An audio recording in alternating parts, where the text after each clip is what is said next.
I'm Miss Connie, and you're watching Storytime with Miss Connie. I want to thank all you boys and girls and moms and dads for joining me today. We have an exciting story to read for you today. It's a special one. I started to read it at the last story time, but it was a longer book than I expected, so I couldn't finish it. So I decided to make sure I read the whole thing today. So we're going to read it from the beginning, at the beginning of the show.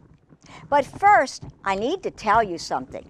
You know, last time I think I read a book and I just couldn't see this name and I kept mispronouncing it, and I thought it was very funny.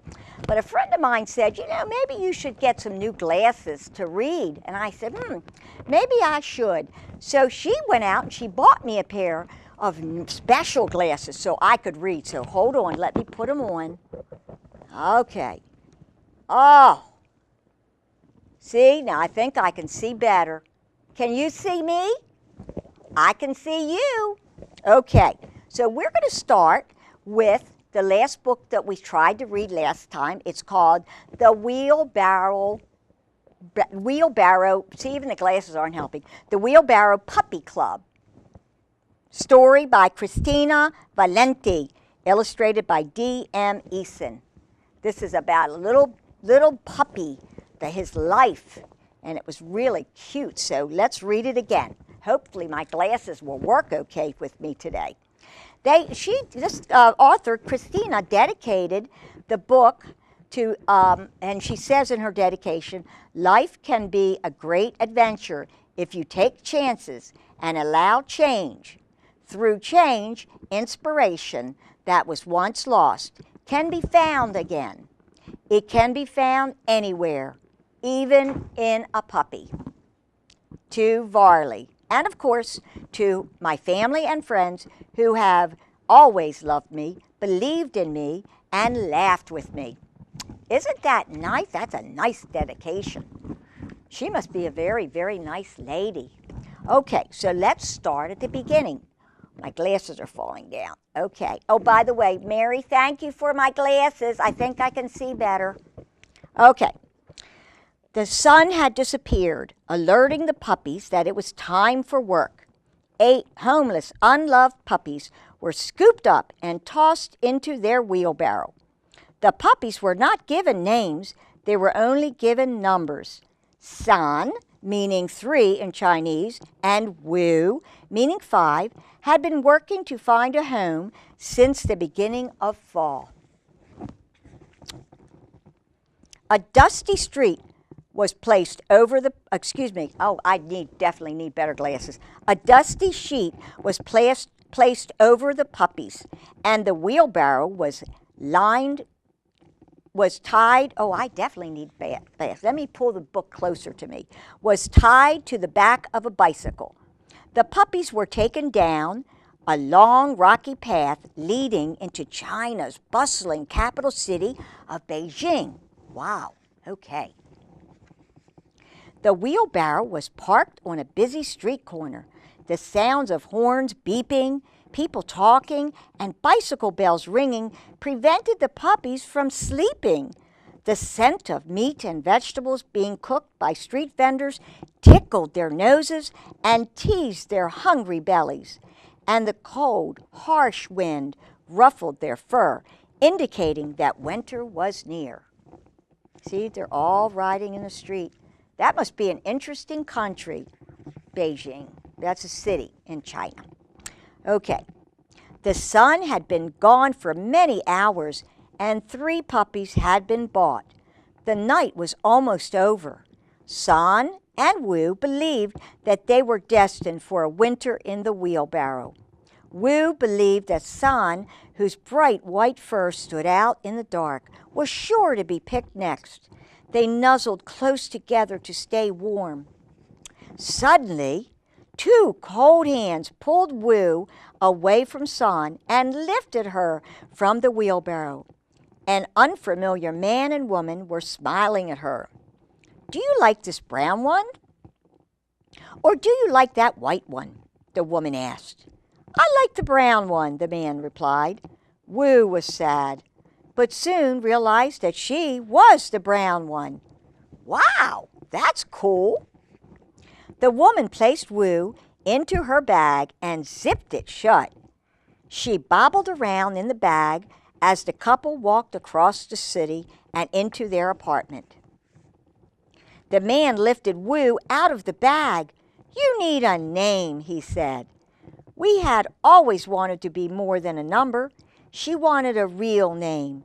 "Your name is Varley.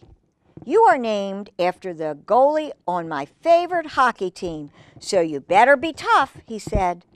She didn't know what hockey was, but she knew she was tough. She was no longer Woo. She was Varley.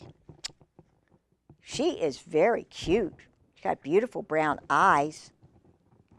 Varley trotted towards a large red dog bowl full of food.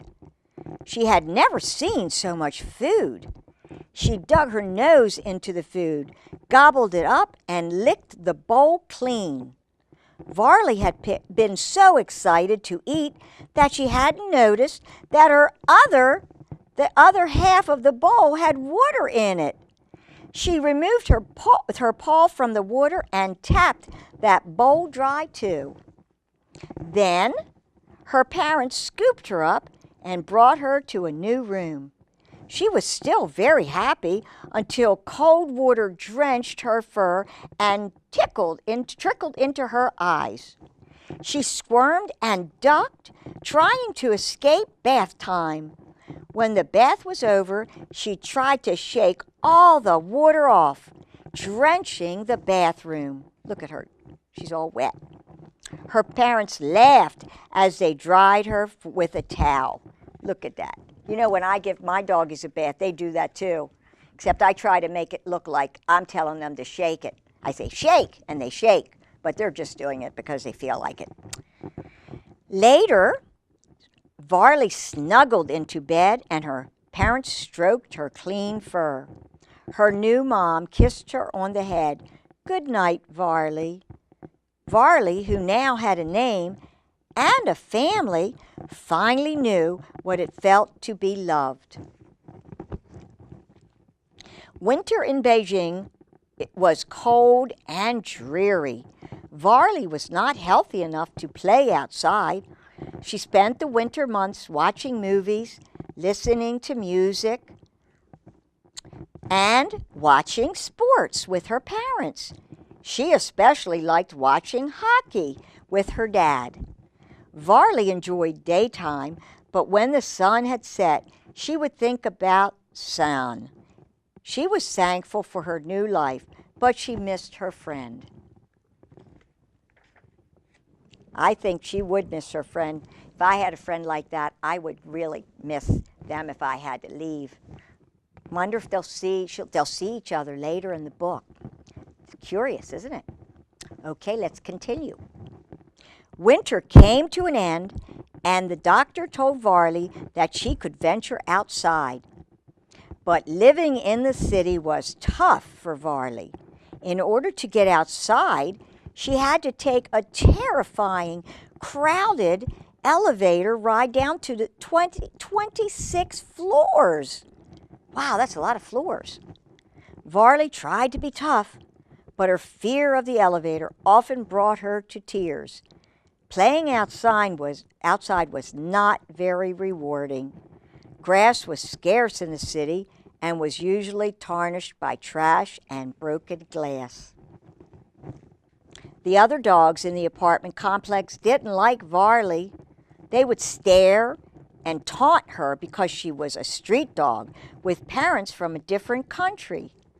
This hurt her feelings, but she held her head high as she marched past them. She believed that she would make new friends one day. And that's the way we all should be. We should not be hurt if someone doesn't like us, because you know what? You can't please everybody. Okay. One morning, Varley spotted her parents packing everything into several suitcases. She was worried that she would be left behind. She began to panic, but then realized that her toys and blanket were packed too. Isn't that sweet? That evening, Varley was scooted into her crate and packed into a van. She whimpered, but the van kept on moving. Finally, after a long ride in the dark, they arrived at the airport. Wow! Do you think they're taking a plane? Oh, wow! The luggage and Varley rolled through the airport. She was separated from her parents and wondered why she was going with the luggage and not them. I think I would be scared if that was me, because she doesn't understand that she's going in a different place to ride the airplane. Oh, Kitty fell. Hold on. I told Kitty to stay there, but she's just like jumping off all the time. Varley's parents boarded the plane and looked out of the window. They wondered if she had made it to the plane. They spotted her on the trailer heading to the cargo hold. See, there she is with all the luggage. There she is. Okay. Look at her. Isn't she cute? Varley looked around. Suitcases, strollers, and boxes surrounded her. There was no sign of her parents or any other dogs. She was alone.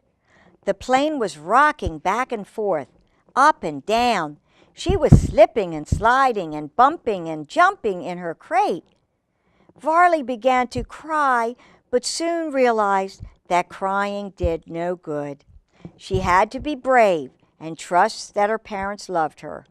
She snuggled her nose into her blanket, shut her eyes, and fell asleep. Look at that big old airplane. 14 hours later, wow, 14 hours, the plane touched down and came to a rolling stop. Varley's parents looked out of the window and locked their eyes on the conveyor belt. Suitcases, strollers, and boxes glided out from under the plane, but no Varley. It seemed as if there was nothing else to unload from the bottom of the plane. Oh my, her parents must be so concerned. Suddenly, Varley's parents beamed with excitement. The crate, with a frazzled Varley inside, glided down the conveyor belt. Varley had traveled halfway across the world from the capital city of China to the capital city of the United States. She had arrived at her new home in Washington, D.C. That's really close to us, isn't it? Varley's parents opened her crate. She hesitantly stepped out and onto something squishy, wet, and green. It was grass. She ran laps around the yard as if she were on a racetrack. She felt free as she chased squirrels and jumped over flowers. Look how happy she is. She's just running around in all the grass and the dandelions there. That's really cute. All of a sudden, Varley spotted her red bowl full of puppy ice cream with a candle on top. She licked her bowl clean as usual. She thought about how much her life had changed in 1 year. That night, Varley climbed the stairs up to her new room. She sat on her new bed in her new house, in her new country. She peered out the window, looked up at the moon, and thought of her friend San. Varley was happy, and she hoped her friend was happy too. Oh, wow. That makes me sad. See, that was the end. This is from Cristina Valente. I want to talk to you a little bit about the author. I wanted to find out about her because this book was so nice. And actually, the back of the book says, millions of homeless, hungry, unloved dogs roam the streets of countries near and far. Street dog overpopulation is a global issue, and many countries cannot or choose not to provide these dogs the basics of life they deserve. Wu, one of 8 puppies being sold out of a street corner wheelbarrow on the chaotic streets of Beijing, China, believed that she was destined to a life on the streets. But just as seasons change, so do circumstances. So that was very nice. Now, the author is very, very interesting. She actually grew up in Columbia, Maryland, which is very close to us.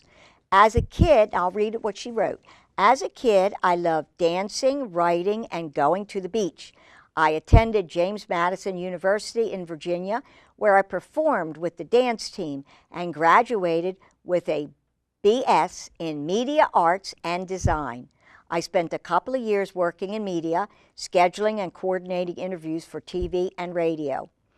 In 2010, I moved to San Francisco and earned my, I don't know how do you pronounce this, TESOL, T-E-S-O-L certification, so that I could reach English overseas.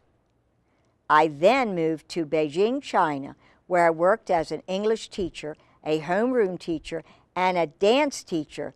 Living in China and traveling throughout Southeast Asia was an eye-opening experience and just goes to show that you never know where life will lead you.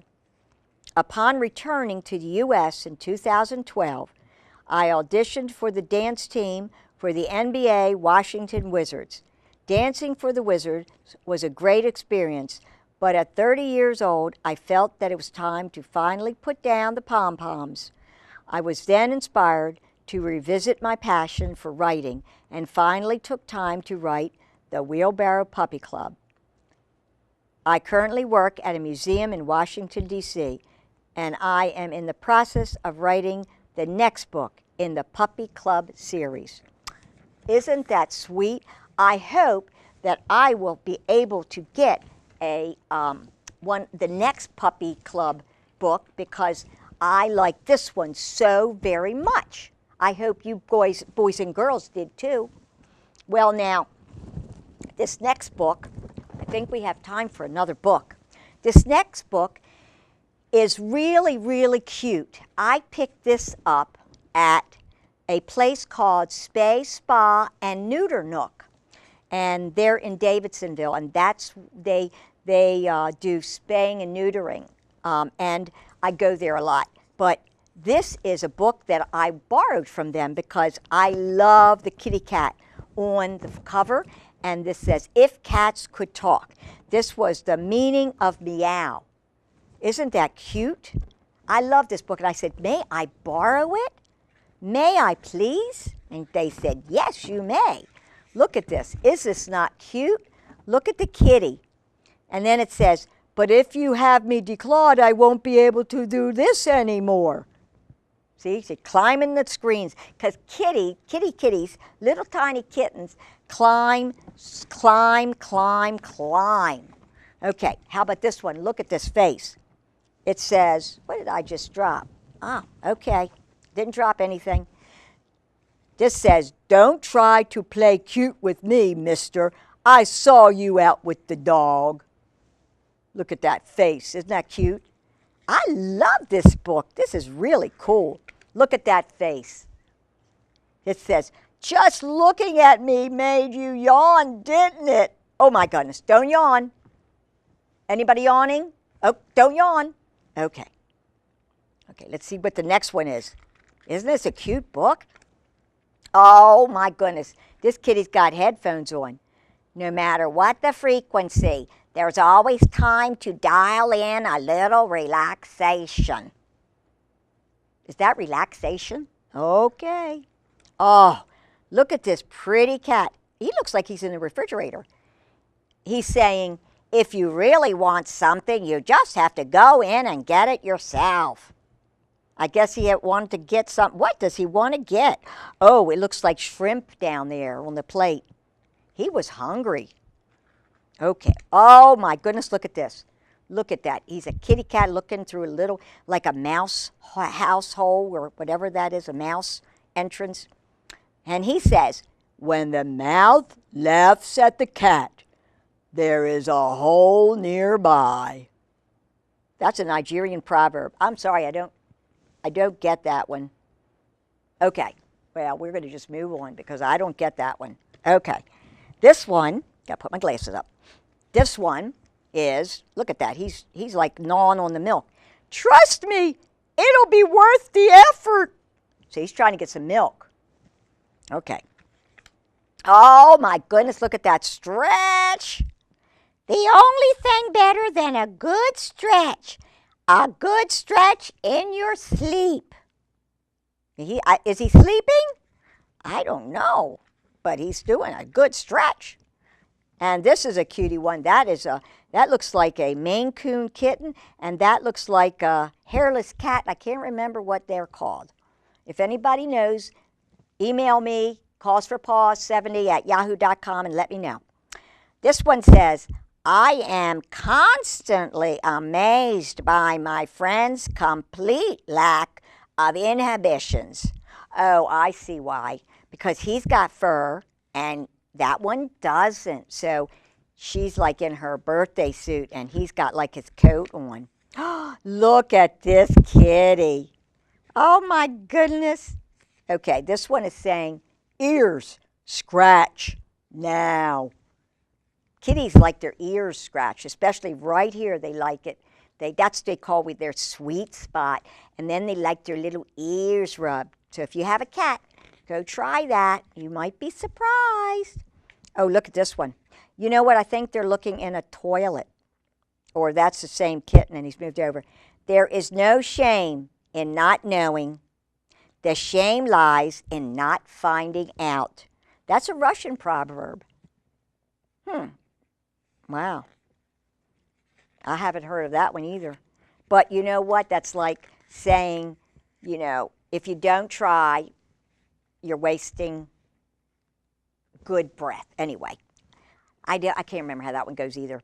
I think I need a new memory too. Okay.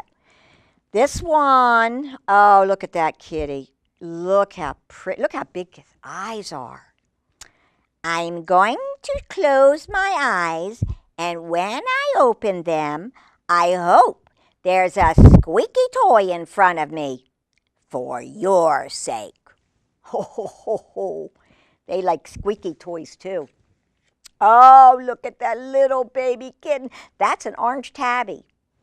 And orange tabbies are usually male because of the red gene. And calicos and torties are always females. Well, it's very rare, but there is very rare, but there may be a male calico. But 99 and 99.9 is a female. And usually red tabbies are male. And he is saying, psst, mouse, come here. I've got something to show ya.